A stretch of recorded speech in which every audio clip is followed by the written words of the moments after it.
काय प्रॉब्लेम काय शेतकऱ्याला नेमके? शेतकरी लई परेशान मध्ये तर भाव नाही शेतकऱ्याला. 10 रुपये किलो टमाटे, 5 रुपये किलो टमाटे विकायले तर. तुम्ही काय आणलं होतं विकायला? आम्ही वांगे, मिरच्या, गोबी, टमाटे. केवढ्याचे विकल्या? आज विकलं नाही, काय बसायचं विकायला बसायचंय. मार्केटला भाव आहे का सध्या? नाहीये भाव. सध्या भाव नाहीये.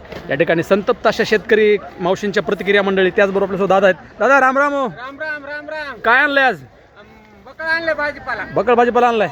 कारला काय भाव दिले? कारले 20 ला पाव, 30 ला अर्धा. 30 ला पाव. 20 ला पाव, 30 ला अर्धा.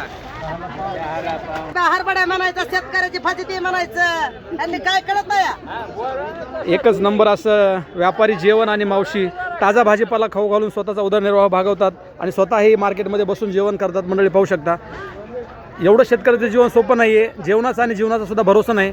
रात्रंदिवस मेहनत करून कष्ट करून या ठिकाणी मेहनतीचा मोबदला जर मिळत नसेल तर फार अवघड आहे. एवढ्या बॅगची किंमत सध्या मार्केटमध्ये 70 ते 80 रुपयापर्यंत आहे.